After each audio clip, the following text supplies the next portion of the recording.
And now some words from our sponsor that you don't understand and I can't pronounce. Flap, pustule, jowls, nugget, gurgle, smear, curd, bulbous, bulbous, bulbous. What is it?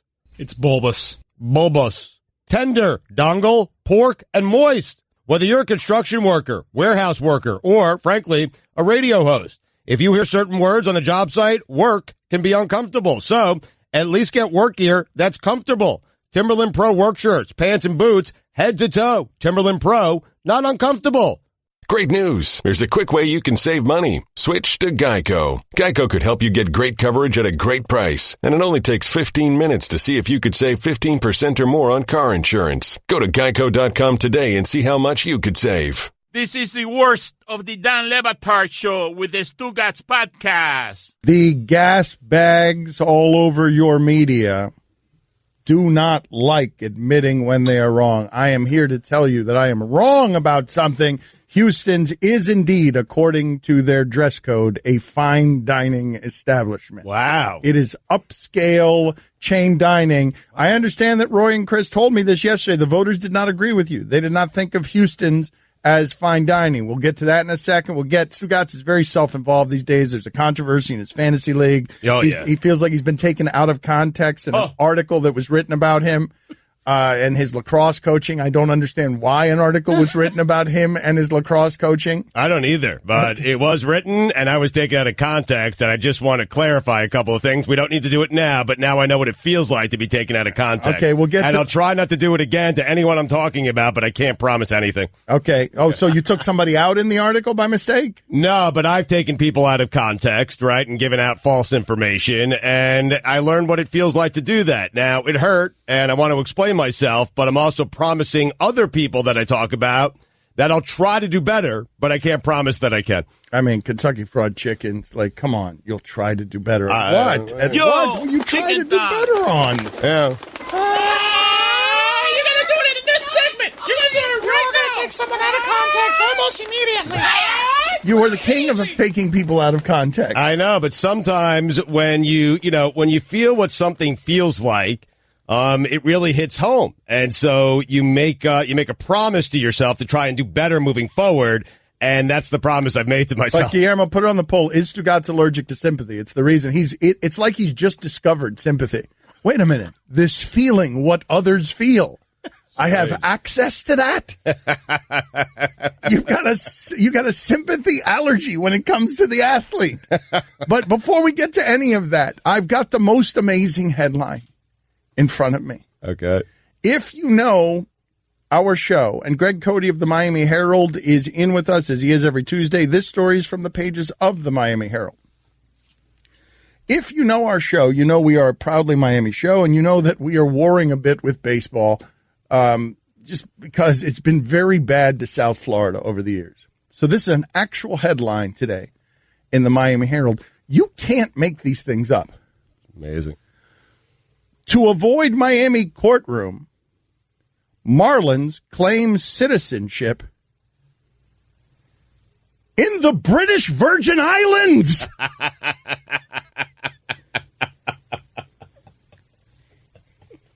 I'm reading this story and I'm like, wait a minute, what? So wait, the Marlins are going to court claiming they are citizens of the British Virgin Islands. Yeah. That's a thing that's happening. To avoid a lawsuit. How'd he play? So here's the story I'm reading. I am reading Douglas Hanks. It doesn't sound like a lawsuit is all they're trying to avoid. If you're housing up accounts in the British Virgin Islands. So does Justin Bohr need like a work visa? I know, right? Like all of these guys think everybody who comes through here should have to go through customs the way they do in Canada. Sorry, you can't come into Miami. You got to come in through the British Virgin Islands. Wear out these teams before they come in here. So here is the story. It's just this big picture of Jeter in an empty ballpark. It's just a big with his hands folded as if someone would look in a villainous movie where they are about to partake in evil. Totally. Right? That's the photograph. That it's in an empty ballpark. There's not a person in a seat next to him. He's got his hand folded. Yeah. Watch how I do this evilly through the British Virgin Islands. It's a good-looking evil person. It really is. It's like a Russian handsome devil, you might say. Hi, hey. So, root. I did that, not him. Don't celebrate him for doing that to me. I know you did it. I was actually celebrating you doing it to yourself. Root for the International Offshore Holding Corporation is the way that it starts. So wordy to chant at a game, but root for we got to make this song. Wait a minute. Before the end of the show today, the shipping container has to make Take Me Out to the Ball Game a root for the International Offshore Holding Corporation. If they don't pay taxes, they feel no shame. All right, here we go. The Miami Marlins are claiming corporate citizenship in the British Virgin Islands in an effort to have a federally appointed arbitrator take over the lawsuit by Miami and Miami-Dade County to recover a share of the profits from Jeffrey Luria's $1.2 billion sale of the team to Derek Jeter and partners last fall. Lawyers representing the Marlins told a federal judge that at least one corporation that owns part of Marlins Team Co. That's what it should say in the standings. They should just cross out Marlins and make it Marlins Team Co. Right. That's what they should do. Have that be in last place. Marlins Team Co. The offshore account. It's not a Major League Baseball. Guillermo, put it on the poll. Does South Florida have a Major League Baseball team or an offshore account that happens to be in the Major League? That or Project Wolverine. Right. Yeah. They should play their games in the Virgin Islands. They'd draw better. Lawyers representing the Marlins told a federal judge that at least one corporation that owns part of Marlins Team Co., the company Jeter and majority owner Bruce Sherman formed last year to buy the franchise, is based in the Caribbean. As a result, team lawyers argued the dispute with Miami-Dade should be governed by a jurisdictional rule that applies to international disputes. Like maritime law? They really do. The Marlins, that's exactly right. They want to avoid the salary cap by playing in an ocean liner that's out 50 yards off sea where people can gamble. Yes, they want a floating ballpark in the sea, away from all Major League Baseball and American rules. So, here's the quote, according to the filing. This is from the Marlins' perspective. Quote, one of the members of Marlins Team Co. is a corporation incorporated in the British Virgin Islands with its principal place of business in the British Virgin Islands, the Marlins wrote in the court filing last month. Accordingly, Marlins Team Co. is a citizen of the British Virgin Islands under federal law governing treaties. How about this? First, foreign ownership group. That's right. That the baseball is expanding internationally. It's wonderful to have. I mean, baseball quietly added a minor league team from the British Virgin Islands. How'd they do that quietly? Is it because they didn't want anybody to see it? So look at this. Congratulations to the great people in the British Virgin Islands. Right? That's amazing. I didn't even know you wanted baseball. And you still don't have it. I mean, if you're always up to something shady, the first thing you do is set up an offshore account. That's correct. That is correct. It's like, it is shady 101. Even Stugotz knows not to do it that way. This is the first team, right? We agree that two cities don't want. The British Virgin Islands is saying to Miami, you keep it. Miami's saying, can we just have some of the money? Then you can have them. I think it gave it tennis. So the legal argument drew a sharp brushback from county lawyers who mocked the Jeter Marlins for invoking treaty law in a lawsuit involving a Miami baseball team and the municipal government that owns Marlins Park. And here's the quote from the county lawyers. This is the most local of disputes involving a locally negotiated contract made between local parties under local law and requiring local performance. And the Marlins say, no, not local, baby, international. This ain't a local dispute. We're leaving with your money and we're going to take it internationally. Try and retrieve your money from the ocean when we throw it in there. ESPN Radio presented by Progressive. home insurance. Getting a quote is easier than ever. It's the last few days on NBA regular season. Turning tonight as a Bradley Beal and the Wizards host the Celtic. Coverage begins at 7:30 p.m. Eastern on most ESPN radio stations. And now, your sports center of day. One of the Floyd Mayweather Jr.'s bodyguard was shot. A group of the cars, the boxers, in Torres were traveling in Atlanta. Police are looking into Mayweather was targeted. The bodyguard was treated and released.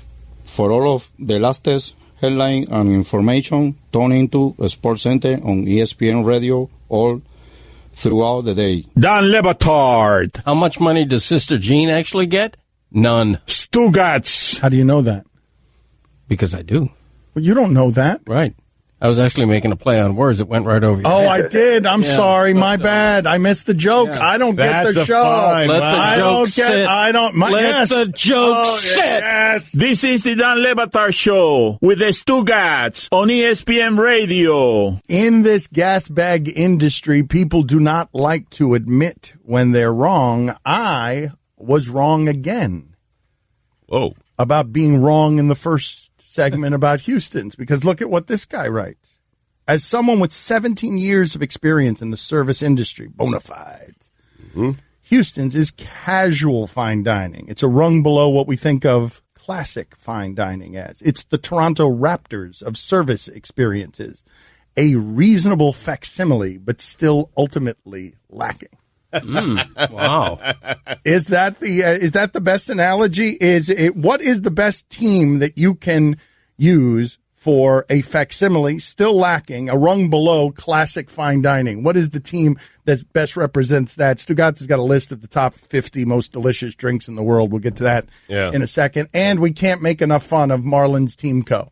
Oh, my God. Can we just refer to them from now on? Just like I don't refer to the Washington team as anything but the racial slurs in football. Can we just start referring to them as Team Co? Not even Marlins, just Team Co. The corporate name should be Marlins Really Bad Team Co. Oh, a double. Wow. That's a rare double, by the way. Well, it's that bad. I mean, yeah, but, you know, it was meritorious. That was a meritorious double game show loser sound. You know, a Marlins source just texted me and said that, you know, at Derek Jeter's insistence beginning today, Don Mattingly and all the players are going to be speaking with British accents. I didn't know if you knew that or not.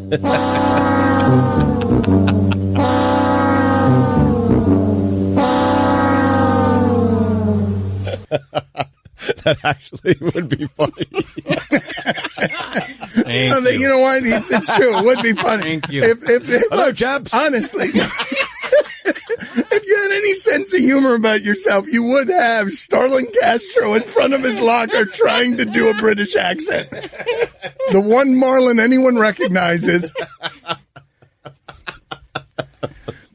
If you're just joining us, the Marlins, Team Co., last place in your standings, mathematically eliminated in your playoffs. We covered one pitch of their season earlier, and it concludes our coverage. We buried that Marlins team forever on that day, never to cover them again. We are now going to cover Team Co., however. Team Co. is in last place, of course. Team Co. lost 20-1 the other day. They were down 17-1 in the fourth inning. And Team Co. has a bunch of players that nobody can name. Nobody cares about. And now, according to the Miami Herald, the Marlins, in order to avoid a lawsuit because they don't want to give the county for that taxpayer-built stadium any of the money in profit that they made cashing out for $1.2 billion after buying in with the Expos at $12 million and ruining the Expos and parlaying that into $1.2 billion. Now they're claiming residency in the British Virgin Islands to avoid having to pay any... The amount of money that they're spending on lawyers is the amount of money that they could just give to the city if they weren't making these cockamamie arguments. So this right here represents Guillermo, the voice of the Marlins fan, coming out to the first game of the season this year. They could spend it on payroll as well. They could spend it there as well. And this happened live on the radio, Guillermo at Cubs opening day. Well, here we go. All right. And the windup and the pitch. Oh, God, a home run on the first pitch of the game. Oh, my God. Welcome, Derek Jeter. And that concludes our Marlins coverage for the season.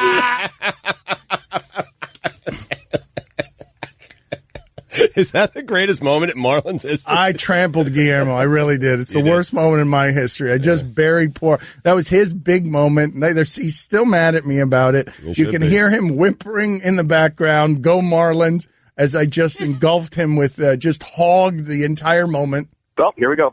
All right. And the windup and the pitch. Oh, God, a home run on the first pitch of the game. Oh, my God. Welcome, Derek Jeter, and that concludes our Marlins coverage for the season. The first ha-ha. Here's what happened here, okay?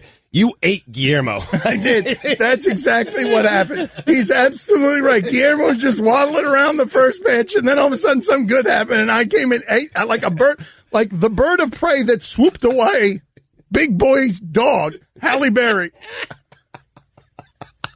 I came in and took Billy's big moment. Yep. Don't you remember?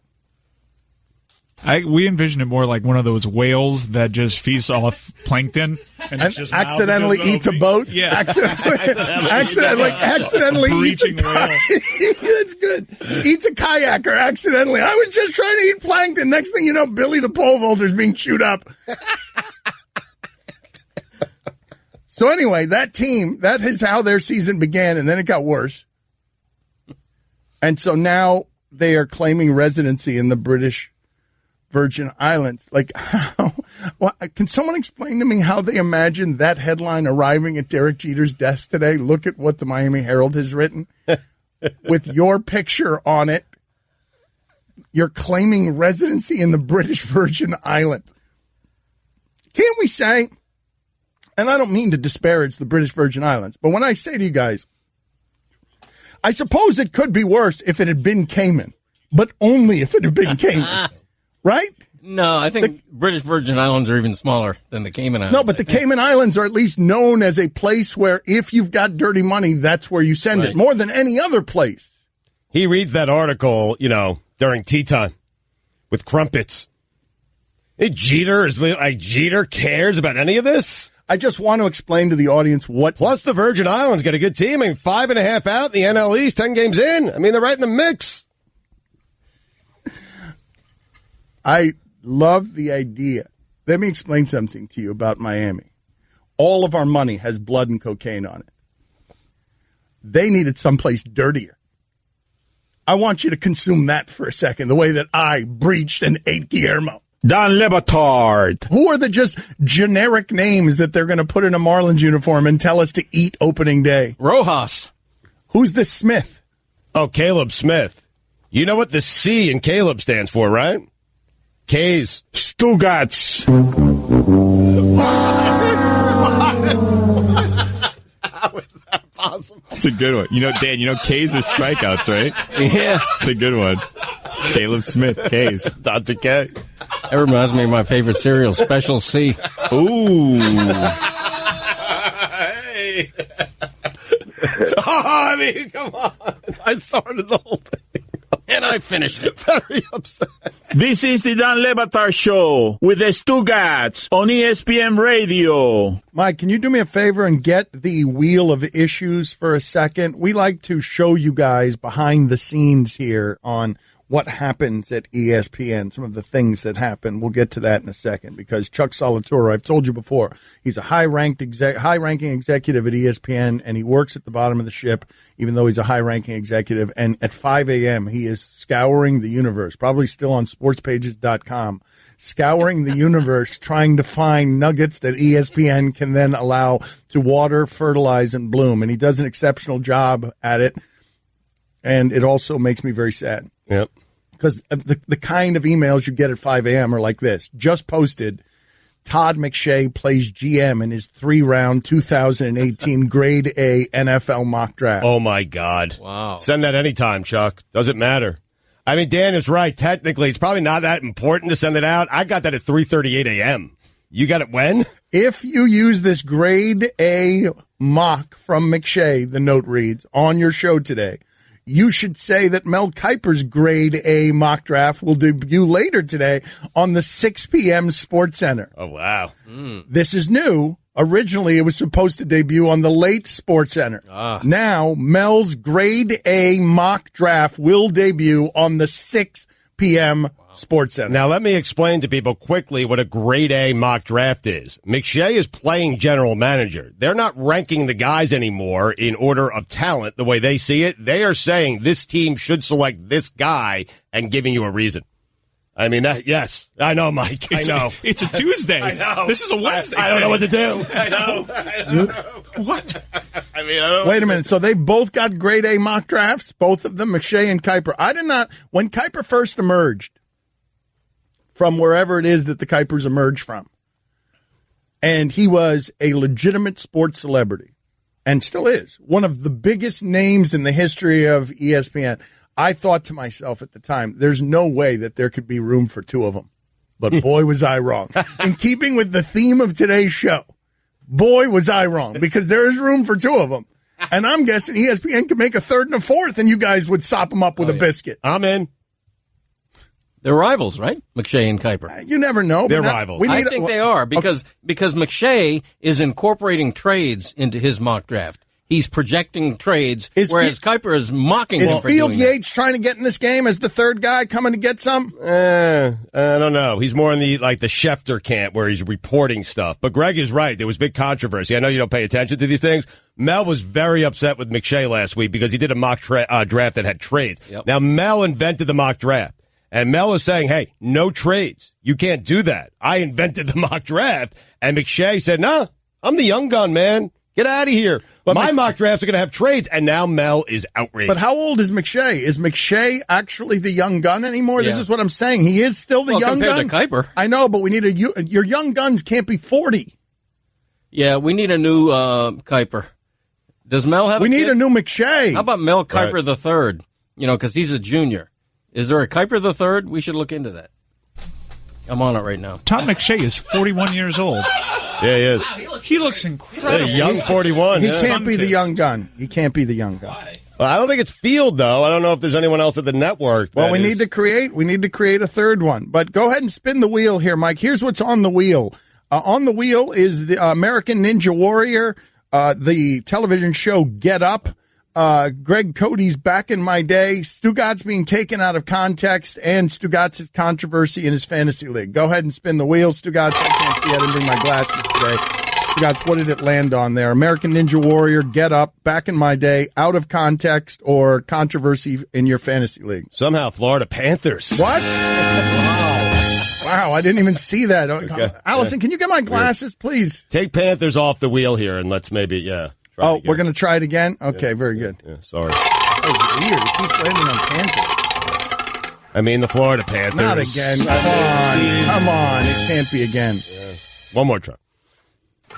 All right, American Ninja Warrior it is. Very good. American Ninja Warrior is where it landed. Allison, are we doing the American Ninja Warrior thing? Is that something that we are doing as a show on Friday or on Saturday? I've got people from American Ninja Warrior calling me saying, are you doing this? Are you doing this obstacle course? And I'm like, I don't think I'm doing it. And Stugotz probably will have a lacrosse match, even if you're doing it at 4 a.m. on a Friday, like...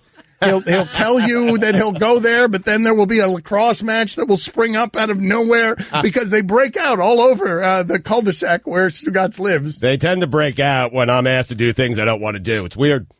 I mean, yesterday you were at a golf tournament. I mean, lacrosse. Yeah, big high school game, man. We won 20-10. How about that? Yeah. I mean, you have a lacrosse tournament every week. All right, but what are we doing with American? This is my life, man. Look, there is Stugotz doing, or me, doing American Ninja Warrior and falling into the water on the first obstacle would be visually funny.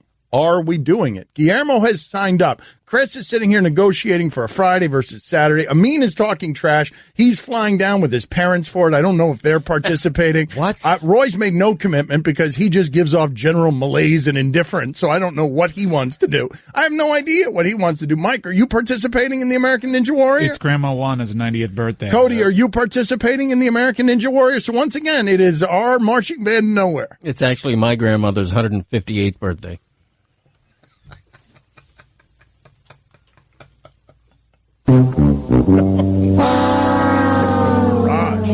Just a barrage.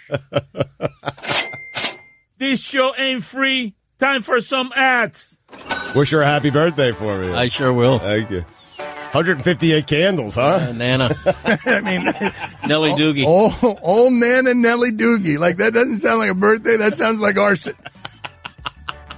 Don't forget, you can hear more of my sons Dan and Stu weekdays starting at 10 Eastern on ESPN Radio and ESPNU. Everyone in the neighborhood knew about Bobby. Bobby, the basketball boy, they called him.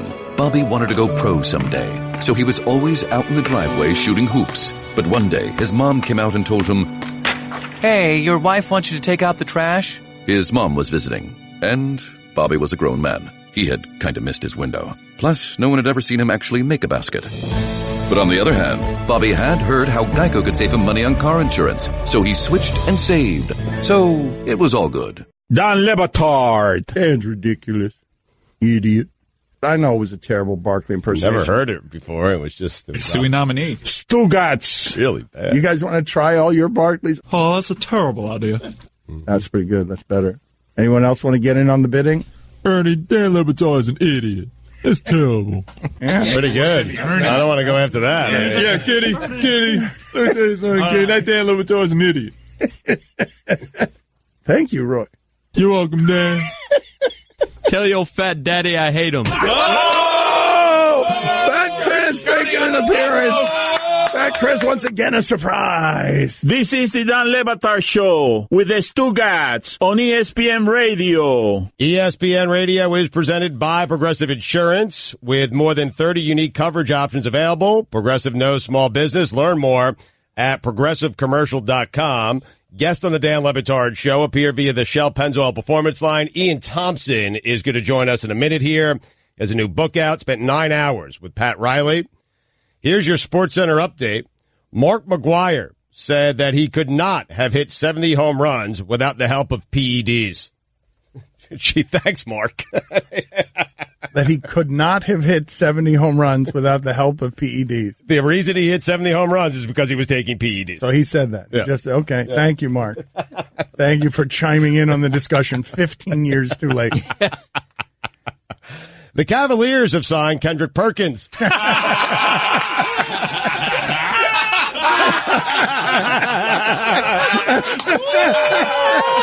The same Kendrick Perkins. They're going to come out the Rockets and Warriors with Kendrick Perkins. Is that Kendrick Perkins' son? You got Durant, we got Perkins. Wait. The Kendrick Perkins I played for Boston. That Kendrick Perkins. I thought he had a son, and that one, oh, man. No Perkins Jr., no. Oh, that's rich. Oh, my goodness. That's funny.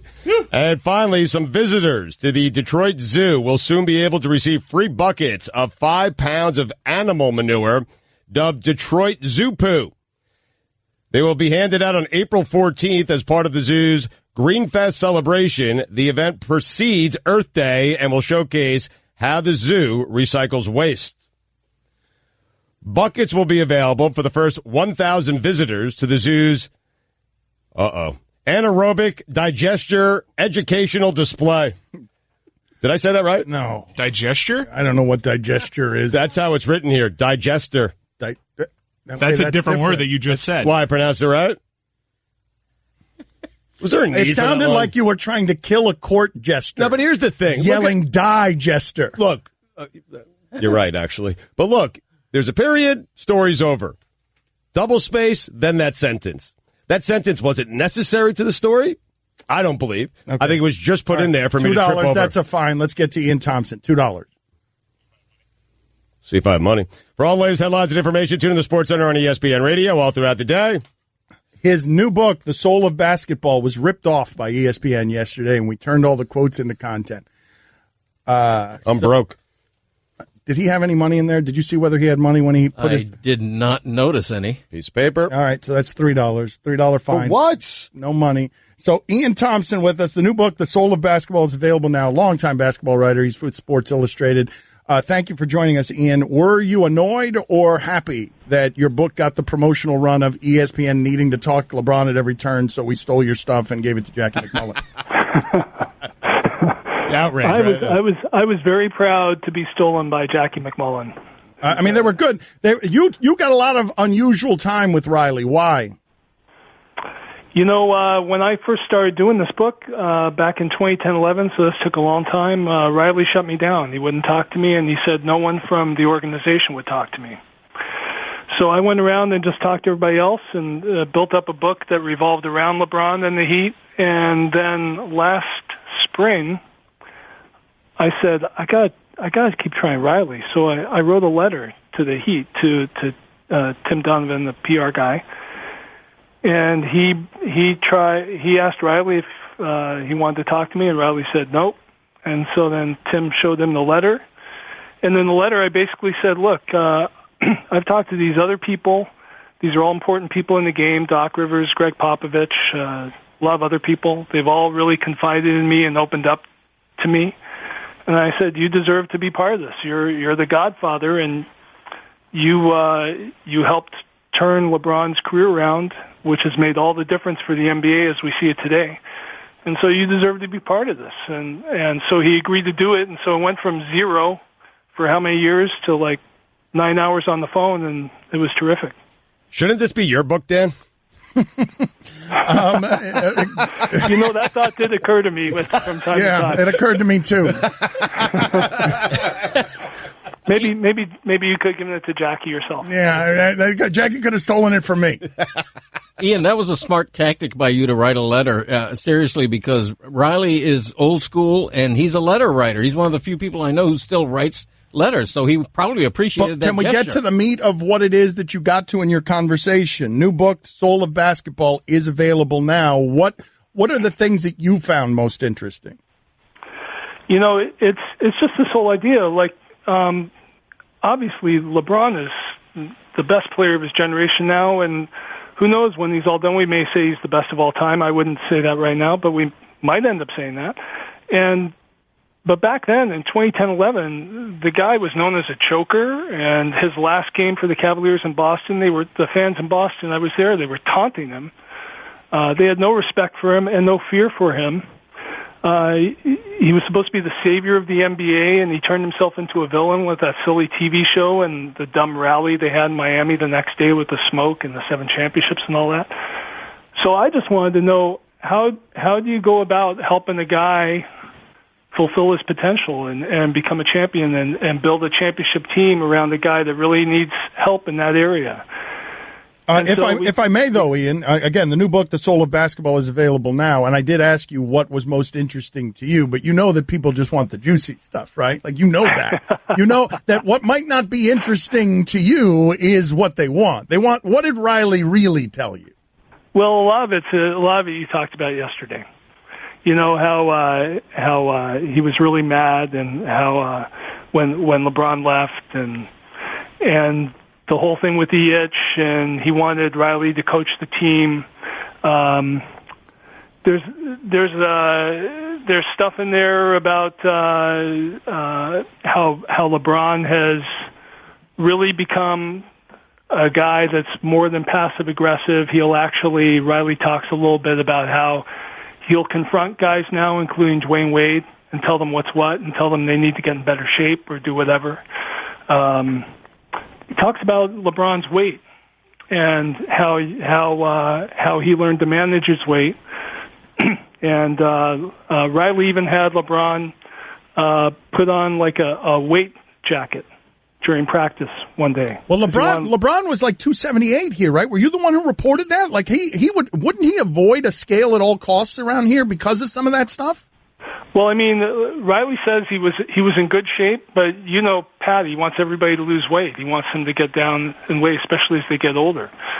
And so he told LeBron, look, if you lose 15 pounds, 20 pounds, whatever it was, you'll feel much better. And so he had him wear that flak jacket, that weighted jacket during the practice, just to see how much extra weight he was carrying around.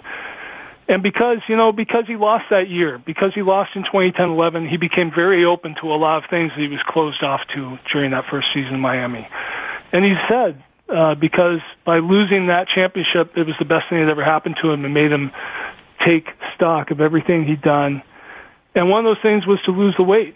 So ever since then, he's become this fitness guy, and he looks different, he acts different, he's a much more sincere guy.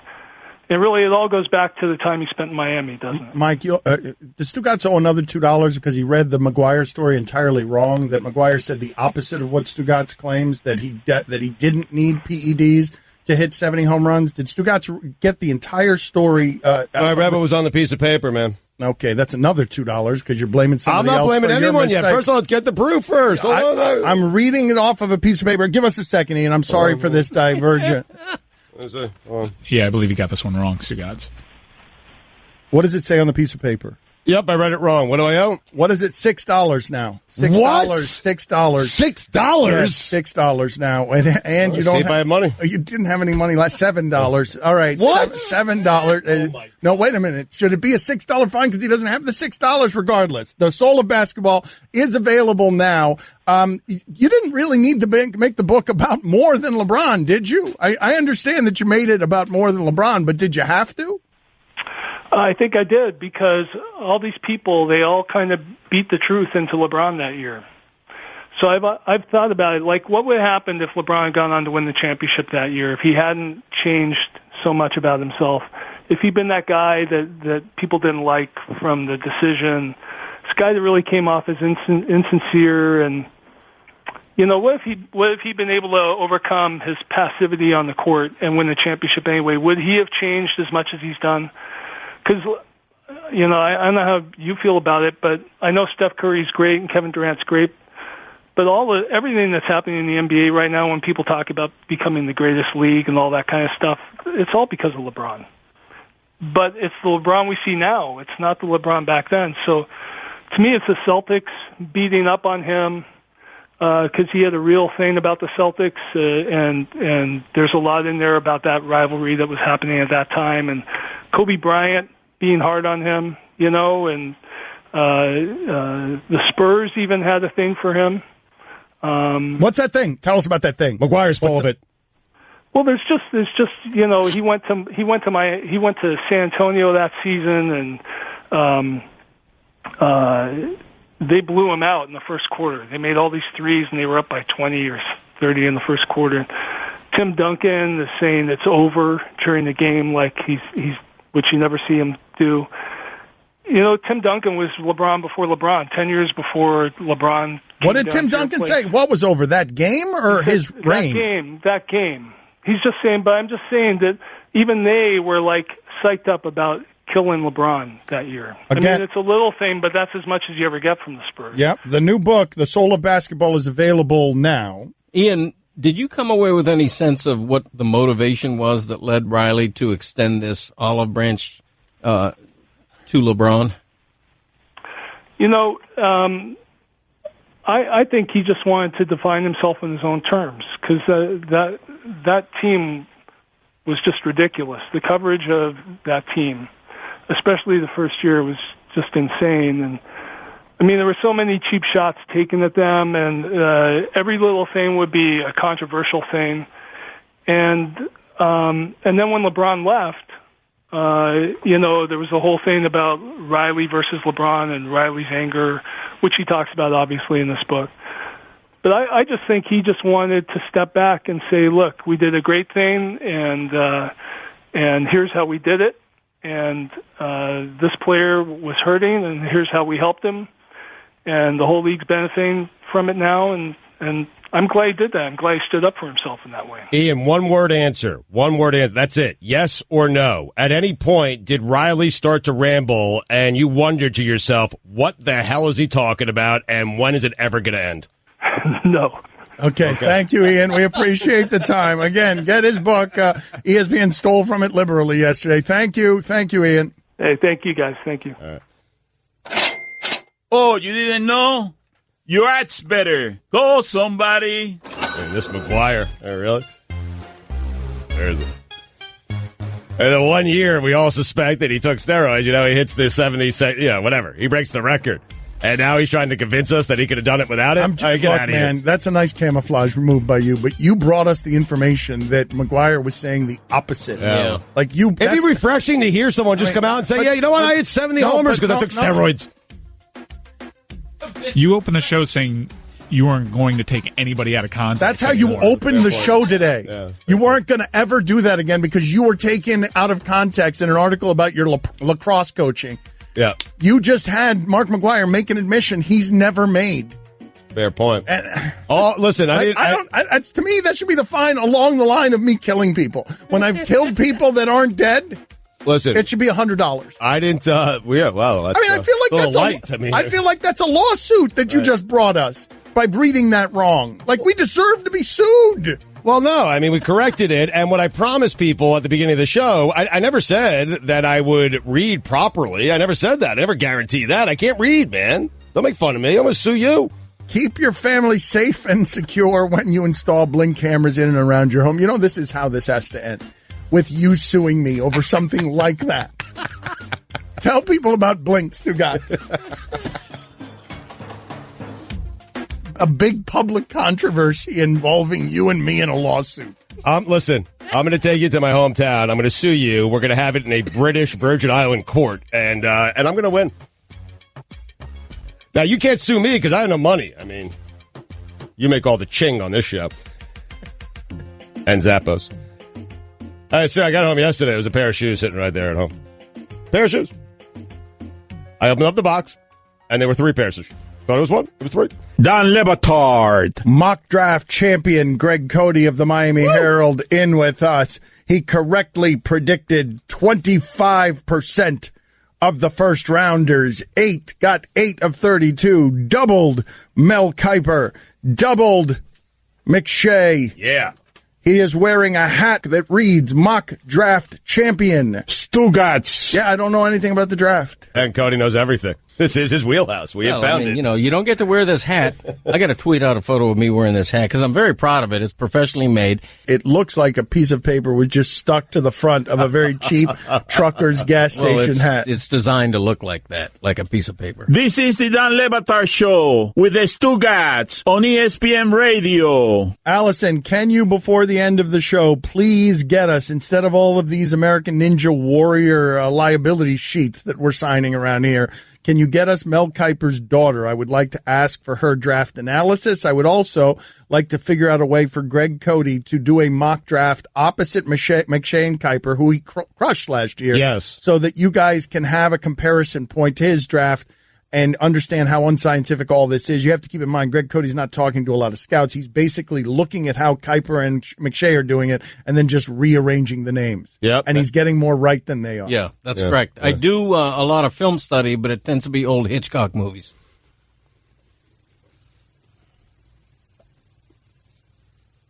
Rear Window, I think, was the go-to for last year's draft.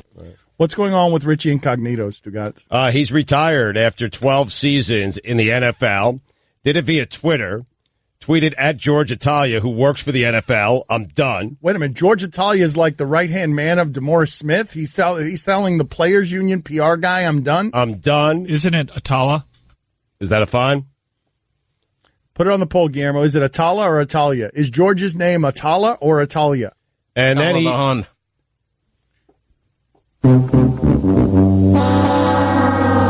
record, man. And then he fired his agent and his agency via Twitter, say thanks for all the hard work, you're fired, something like that, because he's done playing in the NFL. Now, this is the part where it gets kind of interesting. I know you're going to be interested in this. This is Richie Incognito's quote. My liver and kidneys are shutting down, Incognito told the Buffalo News. The stress is killing me. It's just about doing what's right. I just want to be in the Hall of Fame. That last sentence is a monster. Like, I don't even know where and how to make fun of this too much, just because I honestly don't know what's happening with that dude's body. I do know when it relates to that dude, there's like a compartment that's just totally off. And that has been allowed to exist and flourish in the NFL because he can block people and he's violent and people are a little scared of him. And now his body is breaking down too. He survived. Is he the only one who survived Bullygate? The guy who was actually doing the bullying? Is he the only one sitting here at the end saying on Twitter while firing everybody? Well, the Dolphins' investigation is not over yet, and the task force never met, so we don't really know. No, the task force has not yet delivered its ruling. Curtis Martin, Jason Taylor, Don Shula, Tony Dungy. They got the 6 people in the NFL who have integrity. They left it as a TBD. Yeah. And Pouncey's still around. Yeah, Pouncey. The Chargers now. Now, I must say, Dan, 3 consecutive Pro Bowls for Richie. Hall of Famer. Don Batard. This shirt is from the 1980s, by the way. This is the oldest shirt I own. Seriously. What color shirt is that? Because I've been trying to figure out if black. it's brown black. No, that or used just to be black. That shirt used to be, no, it is sort of brown now. But it's like that shirt used to be black. Wow. Stugotz. That shirt is older than Chris Cote.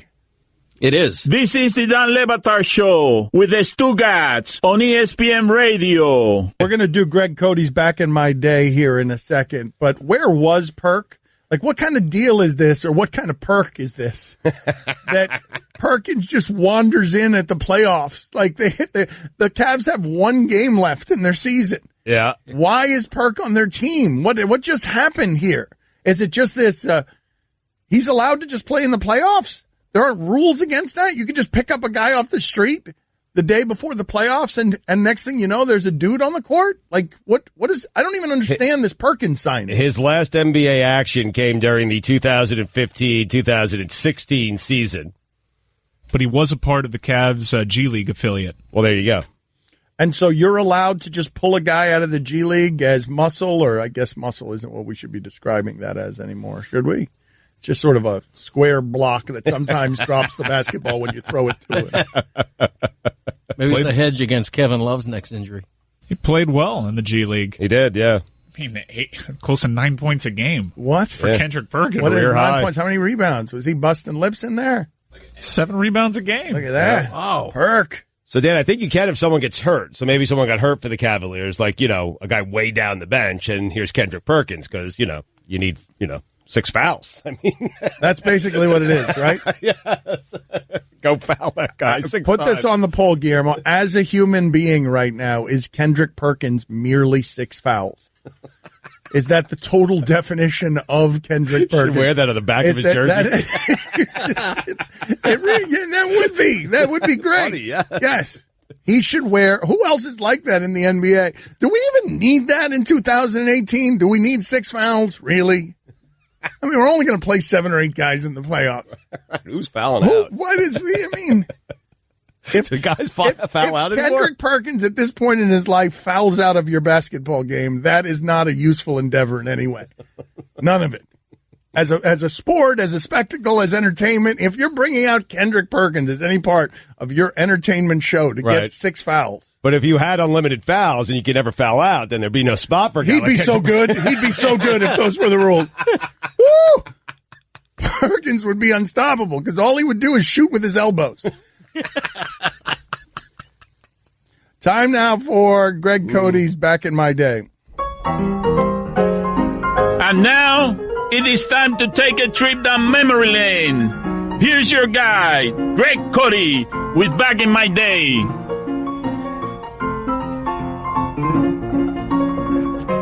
Seven rules. I stumbled across a sitcom the other night called The Middle, and the dad in the show, a character named Mike Heck, mentioned to his son that there were 7 things every man should know how to do. Whistle with his fingers, read a map, open a bottle without an opener, grill with charcoal, shine his shoes, tie a necktie, and break down a door. I myself have mastered 5 of those skills. I have yet to break down a door, finding a key to be more efficient. Besides that, I can pick a lock with a paperclip.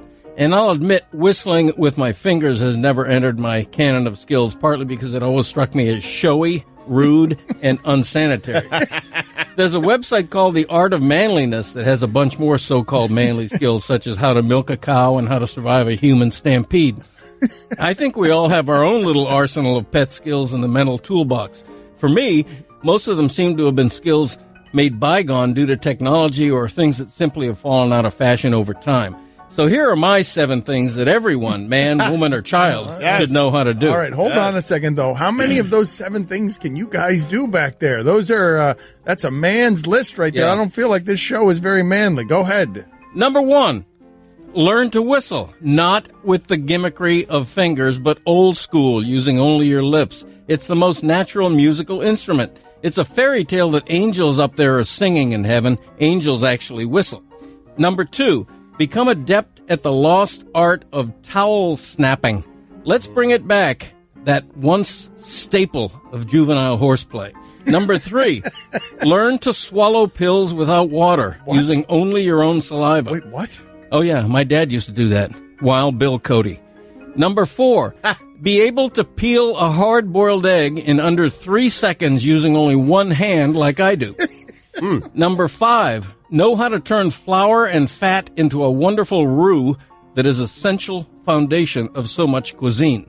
Number 6, screw origami. Too hard. Instead, become an expert at making a really fine paper airplane, and while you're at it, go fly a homemade kite. And finally, number 7, forget the cartoon mooing that is such an insult to bovines, and instead craft the art of accurately imitating the sound of a lowing cow. Because realistically, you'll probably never have to break down a door or survive a human stampede. But if you can precisely mimic a lowing cow in a crowded elevator, you'll feel like a king. I'm Greg Cote, and that's how it was back in my day. A lowing cow. A lowing cow. Can you do that? Is that something that you can do? Are you going to end this segment? Right. I can do everything on my list. All right, you can do everything. Hold on a second. Chris, before we get to this, and maybe we should tease this out a little bit because this seems like something that should have tension that people are waiting for. Why, Chris, has your father had Can do everything on this list. circumstance to do a lowing cow? Are you familiar with his lowing cow? Yes, he does it all the time. Anytime, like if you're at a theme park and you're in line somewhere and things are moving slowly, that's his go-to. Is it a good? Is it a good? It's good. It actually is good. It is good. Okay, we'll tease up to it then. We'll build up the suspense. Yeah, I want to practice a little off camera. I mean, please do because I can't wait to get to it. Frankly, Splash!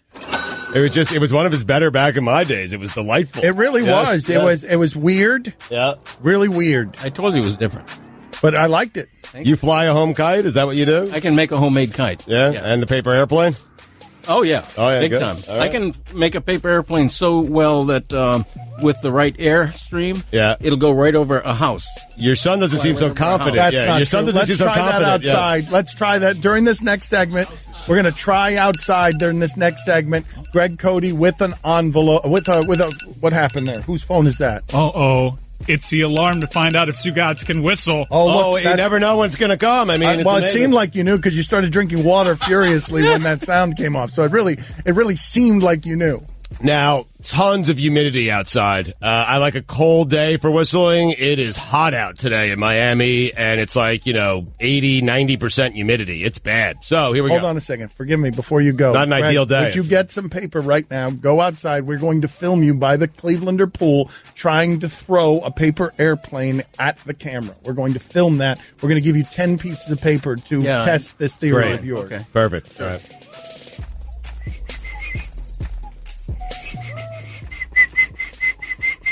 Boom. Yeah. Now, listen, it would have been a lot better, 72 degrees, no humidity, but that's the best I could do today. Buffalo Wild Wings, people. There's a party going on at Buffalo Wild Wings. Great food and beer. Plus, you can watch the games any night of the week.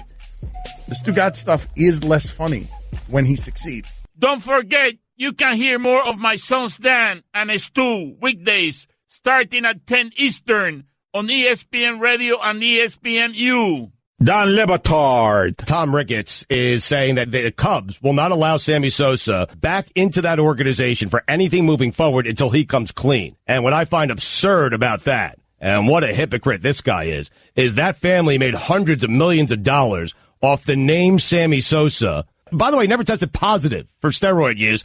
And if he was using steroids, which we all assume that he was, my guess is if he was using it, the Ricketts family had an inkling that was going on in their own clubhouse. And for him to come out many, many years later and say Sammy Sosa must come clean for us to allow him back into our prestigious organization, our club, get out of here with that. Stugotz. Yeah, Ricketts didn't make money off Sammy Sosa. He won the bid in 2009. This was post-Sammy Sosa. Well, that ruins my argument. This is the Dan Le Batard Show with the Stugotz on ESPN Radio. ESPN Radio is presented by Progressive Insurance. Ice Cube going to join us in about 15 minutes on the Shell Pennzoil Performance Line. Here's your SportsCenter update.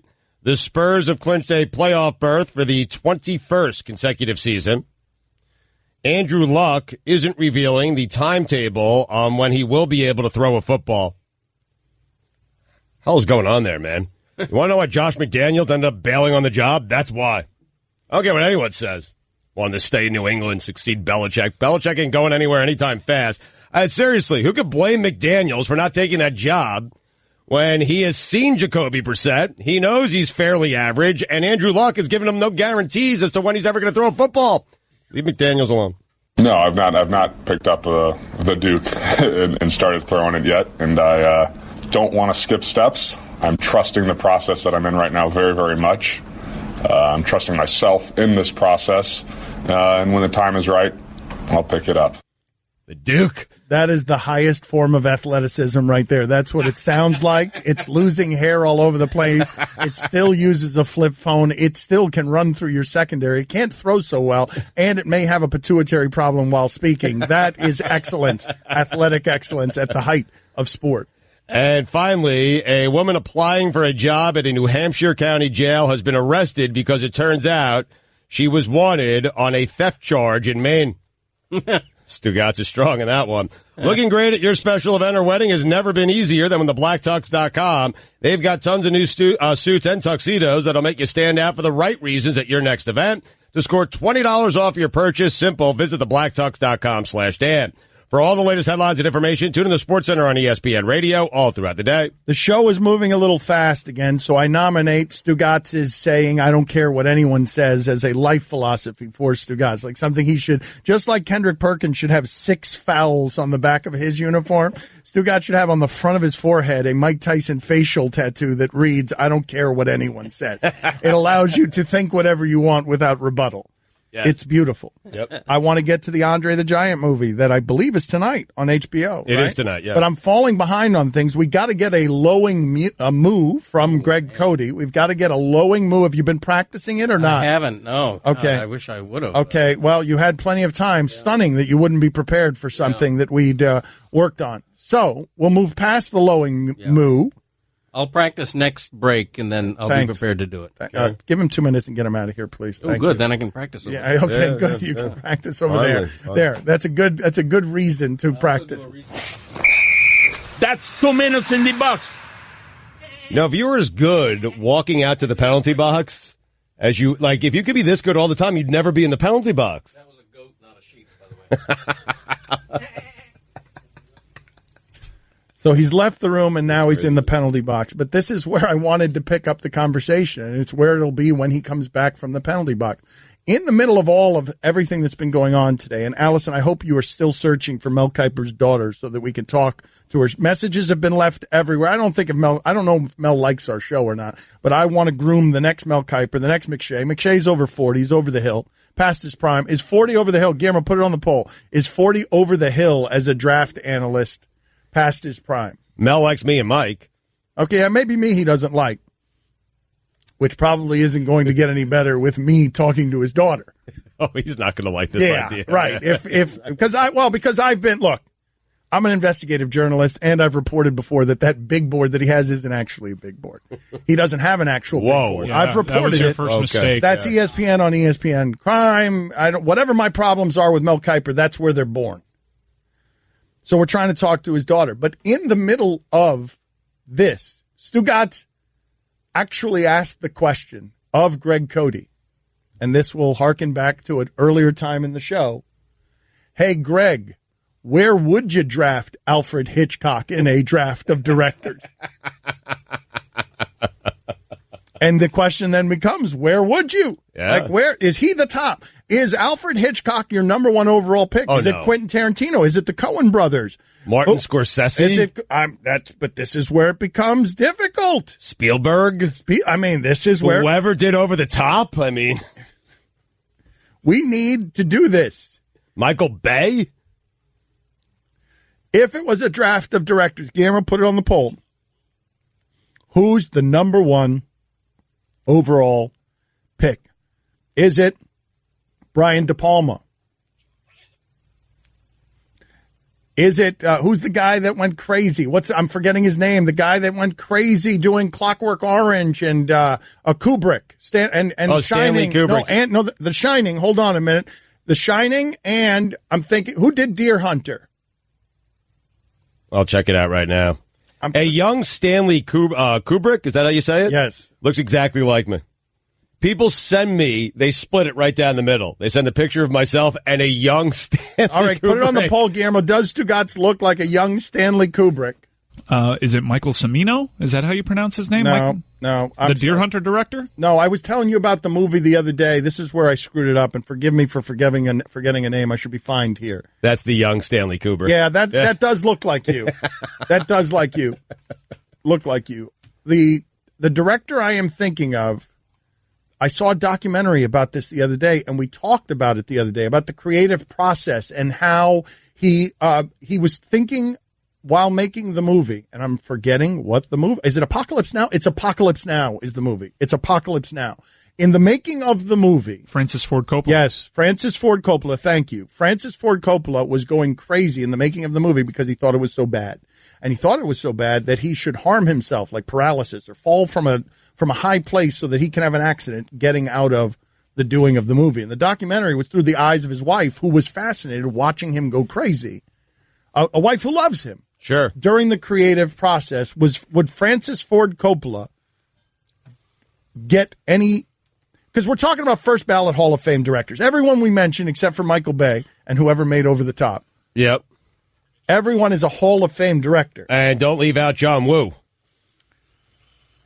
Greg, we were talking about who would be the number one. Put your headset on, please. That's how we do radio. Stallone's directed a bunch of movies as well. Yeah, throw him into the mix.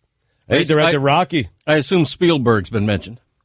Yep. So, but we were talking about, Stugotz had asked you before we sent you out here one of these times, would Alfred Hitchcock be a number one overall pick for you? No, but it's got to be you get only one. Oh, only the overall one. number yes, one. the number one overall through history. Yeah, Hitchcock. Rear Window, The Birds, Psycho. Oh, yeah. Changed the form. Was doing things, was a pioneer. That's the thing. He gets points for pioneering, right? You could sit here and want to put Oliver Stone in there, but that they all took from Hitchcock. Yeah. I also loved his cameo. I don't know if he invented the cameo, but he put himself in like. Well, Tarantino, I think that's why Tarantino does it. I think he does it because he saw Hitchcock do it. Yep. What about Mission Impossible 2, Red Cliff, Hard Boiled, Face Off, Manhunt? I mean, John Woo. How about this? Woody Allen. Now, I know a lot of you have. No, you got to separate the art from the artist on this one. Get out of here, man. You don't have to? None of his movies are good anyways. Oh, I disagree. I love Woody Allen. Can you give us a lowing moo? Having practiced now in the penalty box, can you now I give? Actually, haven't because I was involved eating a salad, but I'll attempt one. Okay, that's all I can do. All right, but just to give people context, why do you do this? For those of you just joining us, when there are long lines, when he's got to get on an elevator, Greg Cote likes to moo in a way that will let everyone know that he thinks we're cattle. Yeah, I don't like to call it mooing. I like to call it lowing because mooing is like the cartoon word. You know, like dogs don't really go bow wow. You know, cows don't really go moo. You know. Okay, here we go.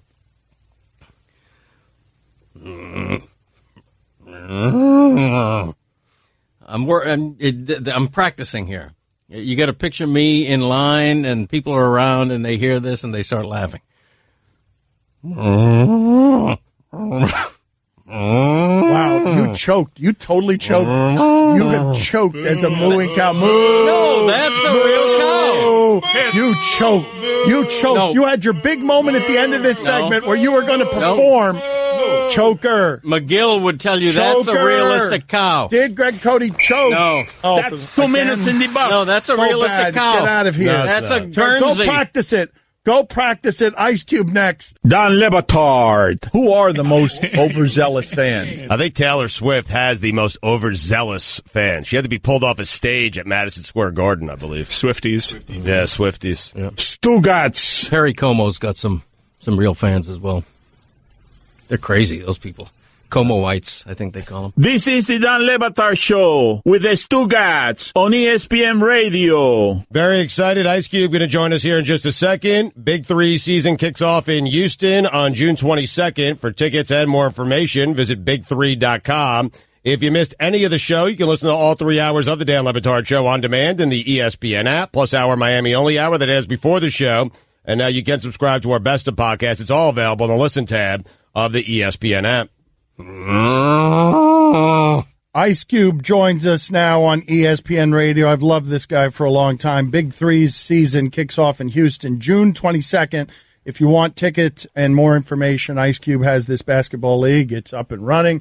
It had controversies and flair and drama and Steven Jackson, big3.com. Steven Jackson, who was, Ice Cube, thank you for joining us. Who was the greatest player in your league last year, according to you, Ice Cube? Oh, wow. Our MVP was Rashard Lewis. I mean, he was a beast. I didn't know he played that hard on the block. You know, when I saw him play his years in the NBA, he was really a three-point specialist. But to see him battle, you know, in deep with the Big 3, I realized that guys could do a lot more than they showed in the NBA sometimes. Steven Jackson says he's the best player in your league. Well, of course he says that. But I'm saying, I mean, do you care to settle the dispute, Ice Cube? Like, do you settle the dispute? I know that one guy won the MVP, but Steven Jackson is saying not in his personal record book. I mean, Steven Jackson had a good season, and, you know, they can battle it out this season, you know, starting June 22nd, but you know, I got to give it to the MVP. I love Steven. I think he's definitely, you know, one of our all-star players, but nobody could beat the season Rashard Lewis had. What are you proudest of in starting this league? Again, Big 3 season kicks off Houston, June 22nd. Tickets and information, big3.com. As you saw it blossom last year, what made you proudest, or what did you look at and say, wow, yeah, this is legitimate? I mean, getting through the season. I mean, just being here for season 2, to me, was a milestone that we tried to reach, and we got there. You know, people, it was well received, star-studded. People had a good time. The basketball was great. The basketball is going to be better this year because guys are going to be more in shape and ready. We coming out to Miami. If you want to come check out a game, you know, you can come through and check us out. It's going to be fun. What is your greatest? I'd like to play in a game if that's possible. You'd like to play in a game? No, it's a legitimate league. You don't want none of that. You don't. I don't know if they want some of me. I got to be honest with you, Ice Cube. I mean, listen, I have the 3-point record still to this day. 6 threes and a half, Long Island. What you got? Strong Island, man. What you got? What do you mean? He did, you know, triple doubles. He's got everything on me. It was a good day. Are you and Dre going to ever work again together? Is that possible that you and Dre, Ice Cube, ever work again together? Of course. I mean, we did Straight Outta Compton together, the movie. So, you know, it's only a matter of time before we get into the studio and work on something. You know, I think we're going to be connected forever, me and Dre. What do you think of hip hop today? Like when I talk to a lot of the other older guys in hip hop, they generally don't like the mumble rap. They don't like today's hip hop. How do you feel about it? Man, it's the same as it always been. You know, back then it was some whack records too. So, you know, it's like each era gonna have its great records and its whack records. So, you know, this era, I like the good records, hate the whack ones. But it was the same back in, you know, back in the day, so to speak. You know, everybody wasn't fresh. Ice Cube is with us here on ESPN Radio. Again, Big 3 season kicks off in Houston on June 22nd. For tickets and more information, visit big3.com. Cube, you don't take anyone out publicly, huh? Like, I mean, you say what you need to say in your movies and stuff, but when it comes to talking about other musicians, you don't really take anyone out, do you? What do you mean? You know, I did No Vaseline. That was a straight takeout. No, I know. In written lyrics, no, of course. But I'm talking about just when in interviews like this one, where you would be looking at a lot of older rappers look at their time as the best time. You don't do that. Well, I mean, it's still my time, so I figure, you know, I'm still in the best times. But no, I don't. You know, I salute everybody out there trying to do something positive. You know, music is a positive thing, so I salute everybody out there trying to do it. Some people are better than others, but that's subjective. Ice Cube, you just celebrated your 25th wedding anniversary. Congratulations to you. Wow. Thank you. 25 years. I'm married. I'm hoping to make it to year 16 here. I doubt that I will, so give us some marital advice. What's the key to a great marriage? I love this. The key to a great marriage is communication. You know what I mean? It usually breaks down with communication. So, you know what I mean? Keep the communication up. Keep everybody out your business, too. You know, sometimes it's time to keep things between you and your woman, man, and stop letting the world know what's going on with you. What was that? I was going to ask you a question. No, because is there a way? Because every day I get home, there's a box from Zappos.com and from Amazon. Oh, wow. I mean, multiple boxes, Wait, Ice Cube. This is good. I'd love advice from Ice Cube on how you manage the spending, the finances. How does that work? So I'm here. I'm down in Miami, an hour and a half away from my house every single day. And my wife is doing Lord knows what, Ice Cube. And actually, what she's doing is spending all my money. So how do I make that stop? Hey, man, to make it stop. You know, there's no way to make it stop. What you could do is probably ask for a little more overtime.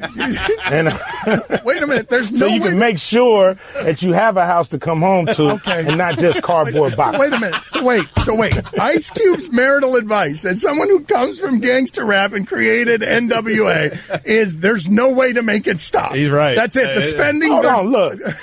That's why I made sure I made enough money so my woman can have enough money to spend. So, you know, really, that was the reason why I did this whole thing right here, is to make sure my woman was happy. Is that right? I don't know your advice. So wait a minute. You say the reason that NWA and Ice Cube happened is just so that his wife would have money to spend. You know that's the tagline, man. Come on now. Ice Cube, he's not married, man. No, he doesn't know. Just he great. can't feel our He's not pain. married? Just great. No. Okay, so he's the smart one, Ice Cube. I don't know. It sounds like you guys got it figured out. So there's some smart ladies out there, man. He don't want to spend nothing. He's trying to figure out how not to spend. So again, Ice Cube, look at him laughing right in my face. Do you want to try this again, Greg? Let's see. Were any of those good? They all stunk, didn't they? They all stunk. Big 3 season kicks off in Houston, June 22nd. For tickets and more information, you go to big3.com. Ice Cube, how often do you drive by your Hollywood store? Not too often, you know, and it's usually probably by accident. You know, that it's like the Rock and Roll Hall of Fame. You know, it's there, it's cool. I feel like I got so much work to do. They're going to have to give me another star sooner or later. Oh, wow. A second star. You're not. When did you get the first star? I'm like Kobe. I want 2 jerseys. I need 2 stars. I need a music star and a movie star. Oh, wow. And I'm going to need a basketball sports star in a minute. Does anyone have 2 stars? Nobody's got 2 stars. You know, so you want to have more stars than anybody on. More stars than anybody. He deserves it, yeah. It's only right. I work harder than anybody, so it's only right. Yeah, but we just learned that you work harder than anybody just because your wife keeps spending like that. Well, give her a damn star, because somebody needs one. Thank you, Ice Cube. We appreciate it, sir. All right, thanks, man. Appreciate you. Don Le Batard. When I played Little League Baseball, there was that one game I hit a grand slam. Nice. I was batting cleanup for Adler's Drugs, the Rexall store. Nice, excellent. And the Hollywood Sun-Tatler at the time had a headline the next day in the paper that said, Cote's slam paces drugs. High five. Stugotz. You know, I've been there. I've been to the mountaintop. See, Dan, we've all been there. Everyone's been there in their own little way. We have. I mean, grand slam. Cote's slam paces drugs. Headlines. This is the Don Le Batard Show with the Stugotz on ESPN Radio. Greg Cote of the Miami Herald is in with us today. Stugotz was beginning to tell him some sort of controversy in big. What happened? Some controversy in Stugotz's fantasy league. This is big. I don't know what to do. I really don't. I'm so torn on this. And Greg, hopefully you'll be able to help me out, but I know you'll find the story interesting. I've told you guys for years I'm in these big fantasy leagues. And by big, there's a lot of money thrown around. And we do football, baseball, basketball. These are with guys that I have known since high school, some of them. And then, some of their college friends, some of my college friends, just friends we've, kind of picked up along the way. So there are 2 days remaining in the NBA season. There are 3 teams that have a chance to win, one of which is mine. And last night, I went to bed tied in the blocks category. Okay? The leader has 59 points. I'm at 57.5, and the commissioner's in third place at 57. I went to sleep last night at 57.5, tied in blocks, okay? And this is a big half point, massive. And thank you to Mirichich, who gave me a block last night. I'm a great GM. He's had a couple of good games. I needed a block. I put the 6'9" forward in, and what did he give me? He gave me a block. I didn't care about the threes he hit. He hit a ton of them. All the rebounds. It didn't need them. I just needed the block, and I got it. He's a bit of a stiff as a guy getting you blocks. He looks more like a biblical shepherd than he does like someone who can get you a block. You're right, but I needed a block. He's 6'9", 6'10". I figured I'd put him in, and, there's only so many man games you have, and you never know what happens last day of the season, which is tomorrow night, where guys might sit. You got to get your games in. Yeah. So I go to sleep last night. I'm at 57.5, tied in blocks. Leaders at 59, third place 57. I wake up this morning, and I check the standings right before I leave. I'm back down to 57, and I'm one behind the guy in blocks. And so I send a text out to the commissioner. I love that you rechecked it this morning just to make sure that nobody was up to nefarious things. You checked it last night. You knew what the numbers were. You rechecked it this morning. They were different. You thought they might be. You're keeping an eye on everybody as this gets tense, because if you could find a way to cheat, you would. Of course. And I have. And I'll do it again. But also I was checking because there was still some action going on when I went to sleep. I wanted to make sure no one else got a block. Okay? Maybe Mirichich, got a second one. Maybe the guy I'm chasing got one, all that stuff. I go to sleep. Long story short, my half point is Wait a minute. We're long past long story short. No, Dan, this is serious, man. There's a lot of money on the line, and I don't know what to do. I text the commissioner, and he verifies what I said. He said, I talked to the guy you're chasing in blocks, and he agrees. You guys were tied when he went to sleep last night. And he said, I've reached out to the internet service that we use, and I'm saying that because we don't use ESPN. Apologies to ESPN. But maybe we will, because I think the problem is with the system. I'm about to blame CBS here in a second. So here's the deal. I lost a half point, and I lost a block. And the commissioner's looking into it. But what this has done, Greg, it's opened Pandora's box, where now the entire league is being scrutinized. Because now there's a guy coming out and saying, hey, could you get 820 man games? I had a guy in my lineup who was injured, didn't play, and Stugotz, who do you think this is interesting to? Oh, no. Who in the world do you think that this is an interesting conversation? Everyone but you. So they took away a man game from that guy for a guy who didn't even play. So now we think there's a glitch in the system. I want the whole season to go away. I don't want anyone to win. I don't think if you're going to win a fantasy league, you got to win it the right way. To who is this an interesting radio conversation? You've been talking for 3 minutes with a long story short. I don't know what to do. Like, you thought all of that I got robbed. Okay.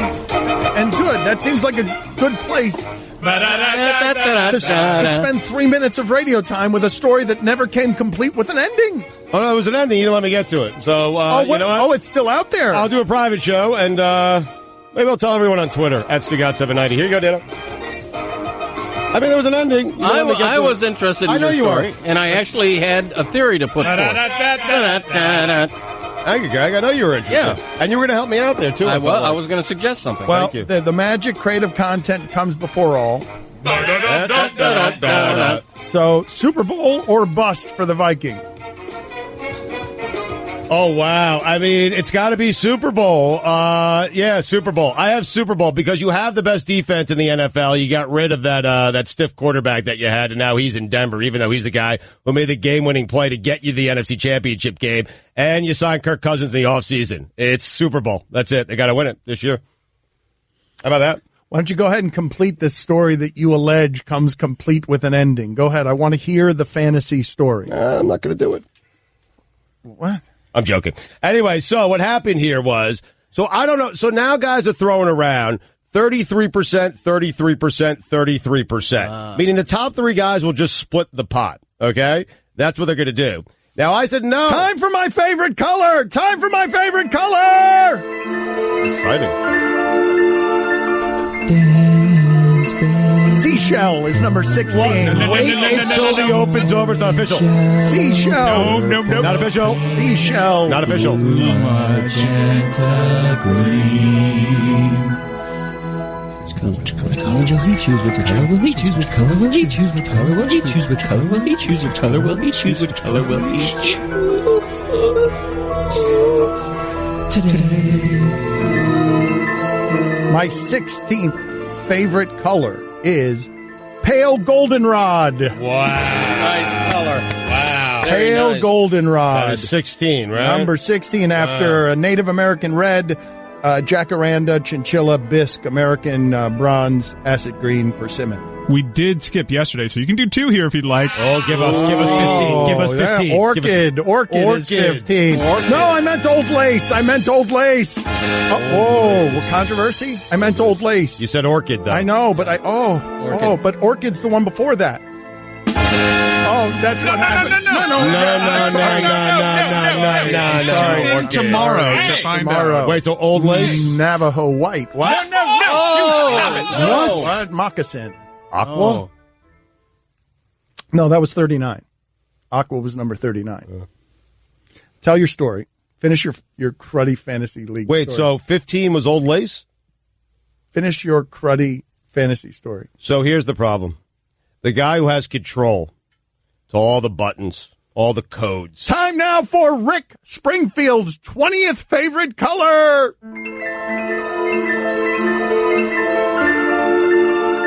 Springfield's favorite colors: orange, yellow, purple, blue, magenta, green. Which color will he choose? Which color will he choose? Which color will he choose? Which color will he choose? Which color will he choose? Which color will he choose? Today.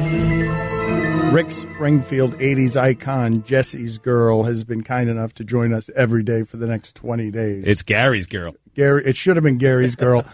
Rick Springfield, 80s icon, is with us now to make his own list of favorite colors to rival my list of favorite colors. So the 20th favorite color of Rick Springfield is? Scarlet. Oh, wow. Wow. You know, the girl from Gone with the Wind. Wow, thank you, Rick. We appreciate you being on with us, and we appreciate the 20-day contract that we have with you. Yes. We will talk to you tomorrow. I like what he did there. He had a little commentary to his. Maybe you should do that. No, I don't want to do that. You can listen to the Dan Le Batard Show with the Stugotz 10 to 1 Eastern on ESPN Radio, and you can watch on ESPN